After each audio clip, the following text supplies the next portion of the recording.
ভুল সিদ্ধান্ত নিলে তোমাকে হচ্ছে গিয়ে 4-5 বছর পরে অবশ্যই রিগ্রেট করতে হবে। পাশাপাশি নার্সিং এ তোমার রয়েছে বাইরে যাওয়ার হিউজ পরিমাণের স্কোপ। প্রাইভেট নার্সিং কলেজ হয়ে থাকে তাহলে হচ্ছে গিয়ে আমি তোমাকে বলবো নিজেকে বারবার বারবার জিজ্ঞেস করো যে এটা অনেক খরচের ব্যাপার, তো তোমার ফ্যামিলি কি এটা বিয়ার করতে পারবে কিনা সেই বিষয়ে ভেবে দেখো। একটি ভুল সিদ্ধান্ত শুধু 4-5 বছরই না, চেঞ্জ করে দিতে পারে তোমার পুরো লাইফের ডিরেকশন। আজকে আলোচনা করব নার্সিং লাইন নাকি জেনারেল লাইন, কোনটি তোমার জন্য সঠিক হতে পারে। হাই এভরিওয়ান, আমি শুভ্রা। দেখো, আমাদের দেশে দুটো কমন পথ রয়েছে, যার মধ্যে প্রথমটি হচ্ছে গিয়ে প্র্যাকটিক্যাল লাইন আর সেকেন্ডটি হচ্ছে গিয়ে জেনারেল লাইন। এখানে প্র্যাকটিক্যাল লাইন মধ্যে আমি তোমাদেরকে নার্সিং নিয়ে বলবো, আর জেনারেল লাইনে হচ্ছে গিয়ে আমরা তো জানি সকলেই যে অনার্স আর ডিগ্রি। নার্সিং আসলে কেমন? নার্সিং মানে যে শুধু একটা ভালো জব ট্যাগ সেটা না। নার্সিং আসলে একটা প্রফেশনাল ফিল্ড।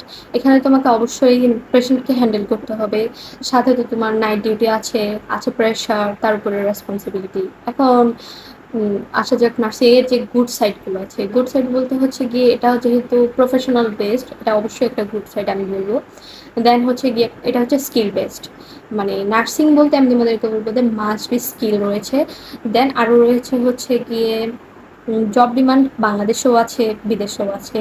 দেন হচ্ছে গিয়ে এটার রেসপেক্ট তুমি যদি গত কয়েক বছরের সাথে তুলনা করে দেখো, ডিমান্ড আর রেসপেক্টগুলো তুলনামূলক অনেকটাই বাড়ছে। আর এটার পাশাপাশি নার্সিংয়ে তোমার রয়েছে বাইরে যাওয়ার হিউজ পরিমাণের scope. But reality nursing duty আসলে অনেক হার্ড। এখানে তোমাকে ইমোশনাল প্রেশার রয়েছে। ইমোশনাল প্রেশারের মধ্যে তোমাকে এটা হচ্ছে কি খুব ব্যালেন্স করে চলতে হবে।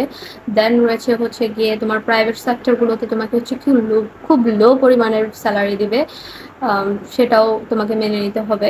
দেন হচ্ছে গিয়ে প্যাশন যদি না থাকে তুমি খুব কুইকলি বার্ন আউট হয়ে যেতে পারো।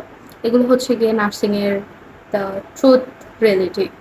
এখন আসা যাক গভর্নমেন্ট নার্সিং নাকি হচ্ছে গিয়ে প্রাইভেট নার্সিং, এটাই আসলে মূলত হচ্ছে গেম চেঞ্জিং ব্যাপার।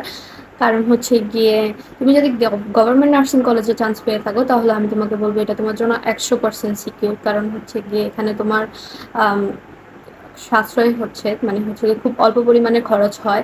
দেন হচ্ছে গিয়ে তোমাকে ট্রেনিং ভালো দিবে, তোমার জব সিকিউরিটি থাকবে। দেন হচ্ছে গিয়ে তোমার কেরিয়ার যে পাথটা ফিউচারে সেটা হচ্ছে গিয়ে অনেকটাই ক্লিয়ার থাকবে।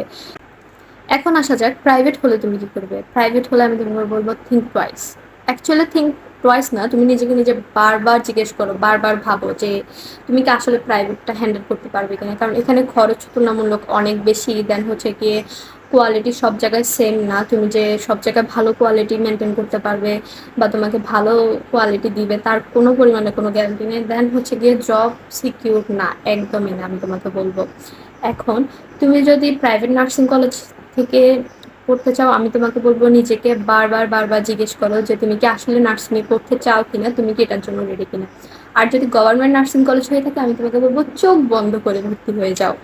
এখন আসা যাক আমাদের অ্যানাদার যে লাইনটা ছিল জেনারেল লাইন, মানে হচ্ছে গিয়ে অনার্স লেভেল বলো ডিগ্রি লেভেল।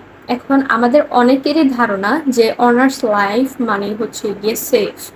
আসলে কি সেফ? এখানে তোমার হচ্ছে গিয়ে প্রেশার তুলনামূলক খুবই কম।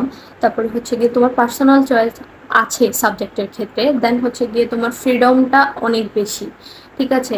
কিন্তু রিয়েলিটি চেক করতে গেলে তোমার হচ্ছে গিয়ে জবের ক্ষেত্রে জব মার্কেটে তোমার হচ্ছে গিয়ে কম্পিটিটর অনেক পরিমাণে বেশি, প্লাস অনেক হার্ড।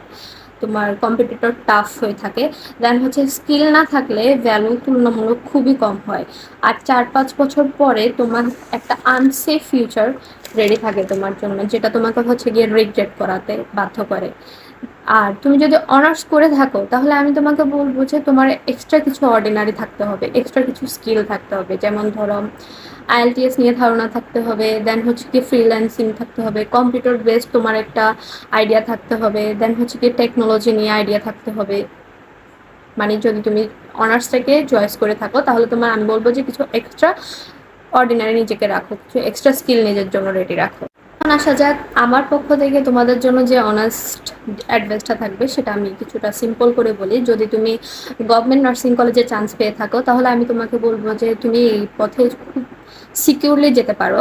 আর যদি প্রাইভেট নার্সিং কলেজ হয়ে থাকে তাহলে হচ্ছে গিয়ে আমি তোমাকে বলবো নিজেকে বারবার বারবার জিজ্ঞেস করো যে তুমি এটার জন্য শিওর কিনা, তুমি, কারণ তুমি তোমার ব্যাপারে 100% শিওরিটি দিতে পারবে, ডেডিকেটেড হতে পারবে। আর যেহেতু এটা অনেক খরচের ব্যাপার, তো তোমার ফ্যামিলি কি এটা বিয়ার করতে পারবে কিনা সেই বিষয়ে ভেবে দেখো, রিয়েলিটি চেক করো।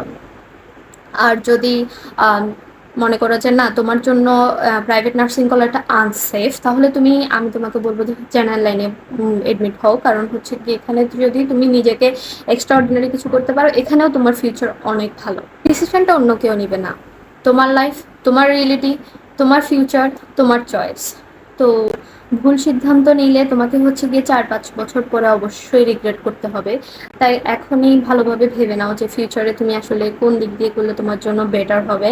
আর আমি তোমাকে বলবো মাস্ট বি ডিসিশনটা তুমি হচ্ছে গিয়ে ইমোশনালি না নিয়ে লজিক্যালি নাও, ডিসিশন নিতে পারবে যেটা তোমার ফিউচারের জন্য অনেক ভালো হতে পারে। এমন রিয়েল টক ভিডিও পেতে চাইলে ফলো করো আমাদের পেজ নার্স কসমোস এবং কমেন্ট করে জানো তুমি কোনটি নিতে চাচ্ছ, নার্সিং লাইন নাকি general line. Thank you everyone.